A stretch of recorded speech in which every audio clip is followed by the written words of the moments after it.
Hello students, today we will study Ampere's law and its applications.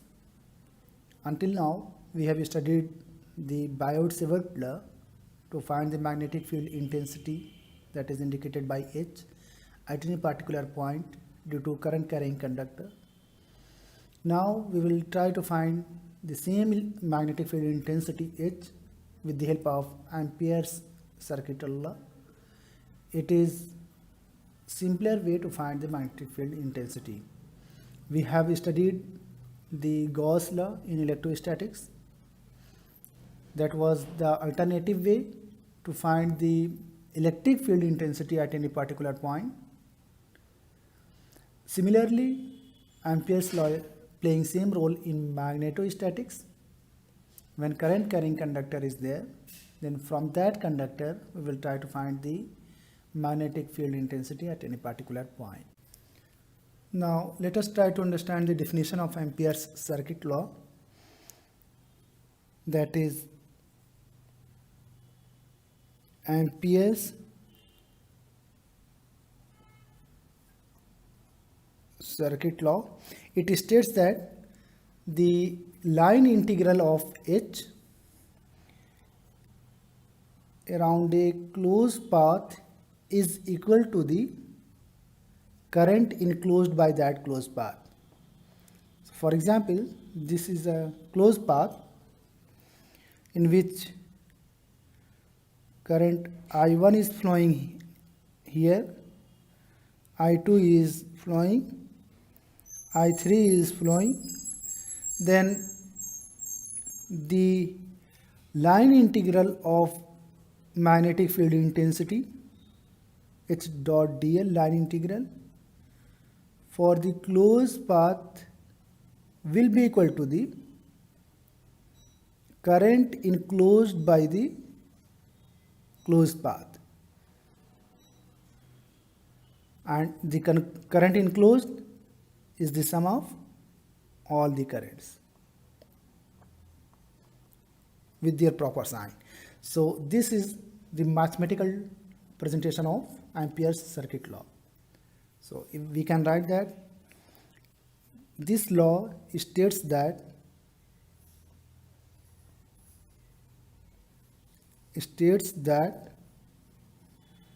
the line integral of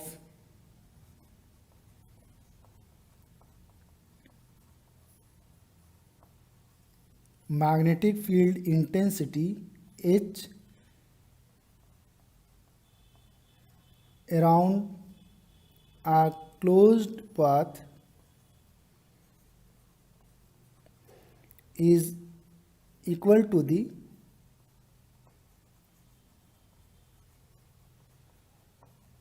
current enclosed by the path.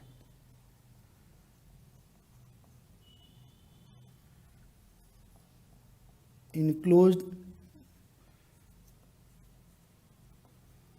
by the path. Definition is very simple.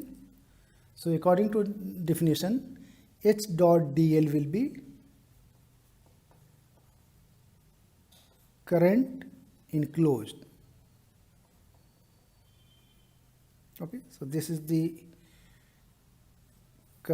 Ampere's circuit law. One point should be noted here.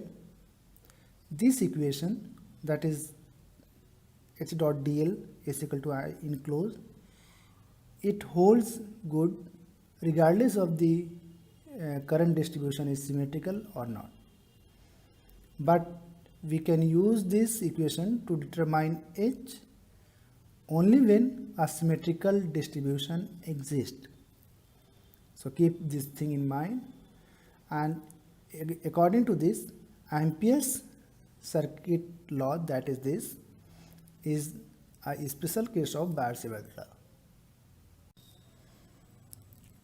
And this current enclosed, in case of line current, we can say it can be written as JL dot DL. In case of surface current, we can write JS dot DS In case of volume current, we know JV, dV. We have this relationship and we have discussed these equations already. And from here, if the surface current is there, in that case, we can write I enclosed will be equal to the J dot ds for the surface current. If this line integral can be transformed into surface integral, then we can have one important relationship. To find that, let us transform into surface integral, and to transform into surface integral, we have one theorem that is known as Stokes theorem. So with the help of Stokes theorem, this line integral can be transformed into surface integral. On the basis of that, we can write the H dot dl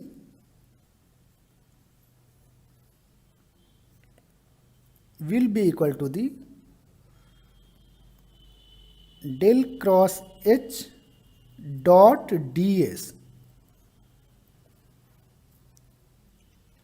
We have discussed this equation already, and we have one equation here, another equation here. Relate these two equations, then we can say this is nothing, just I enclosed. So what if we relate this, then we can say J will be equal to del cross H. From there we can write is equal to J. This is very important relationship. It has its specific name, that is Maxwell's third equation. Third equation. Okay. It is derived by Maxwell, so on his name it is named Maxwell third equation, and it is in differential form. So we can say this is Ampere's law in differential form.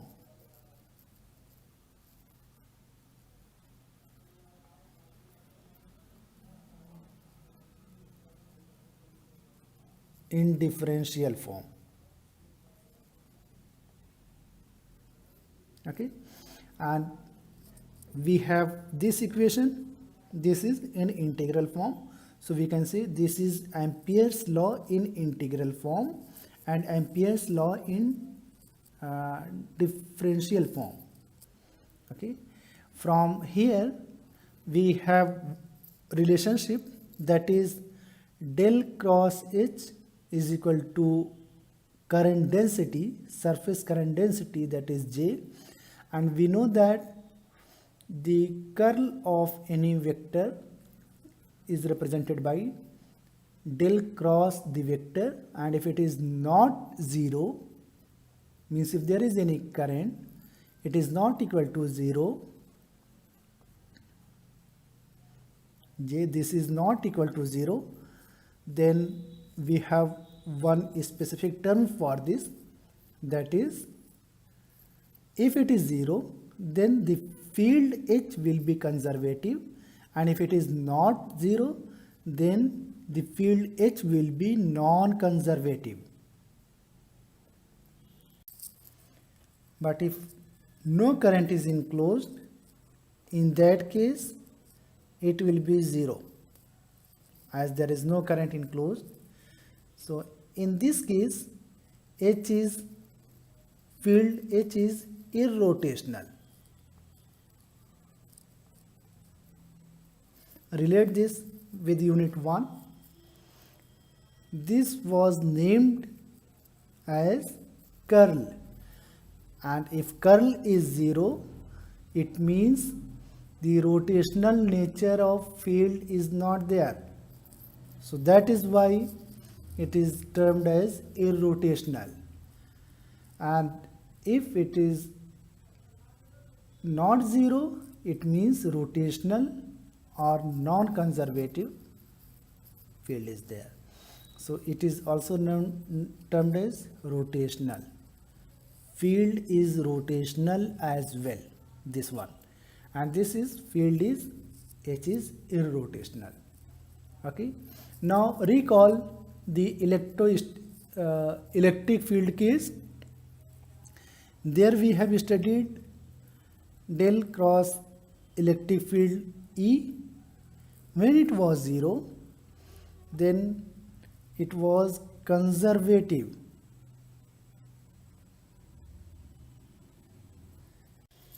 Now let us discuss applications of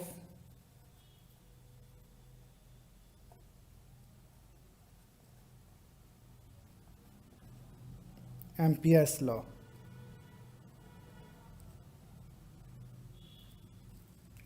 Okay, now we will apply Ampere's law to determine H for symmetrical current distribution as we did for Gauss law. We will consider an infinite line current, an infinite sheet of current, and an infinite long coaxial transmission line. In all the cases, we will apply H dot dl is equal to I enclosed to find the magnetic field intensity in all the cases.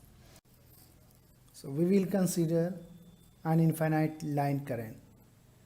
So an infinite line current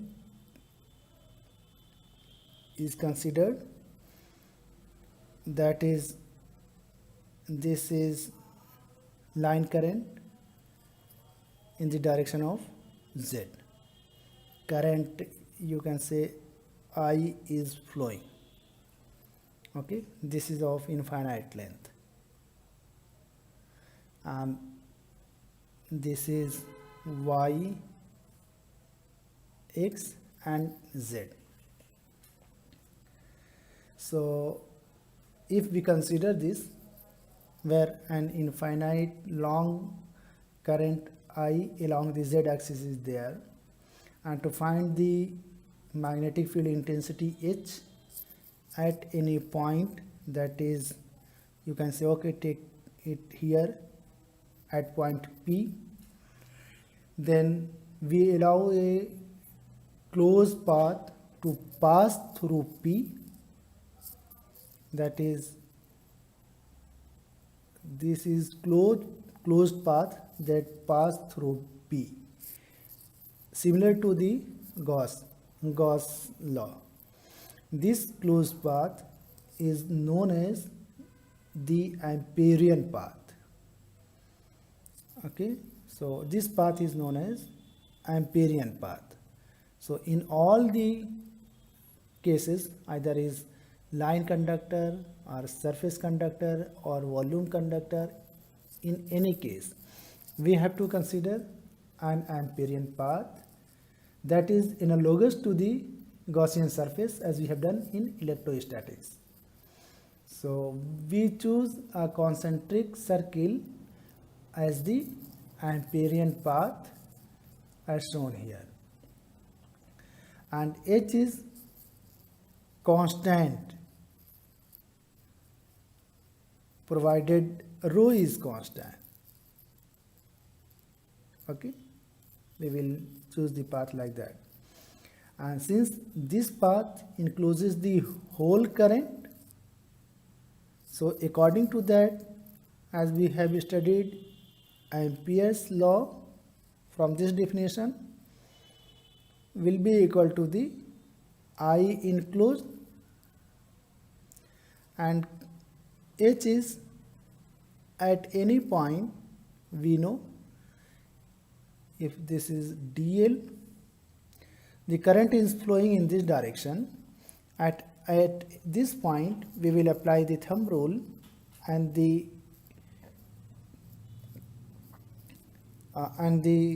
direction of the H will be in the direction of the curling of the finger, so that is in the direction of phi.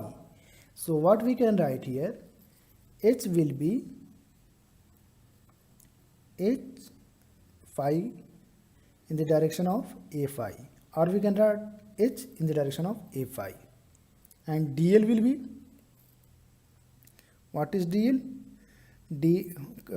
An element, current element, it is in the direction of, it is increasing in this direction, it will be in the direction of phi, and it is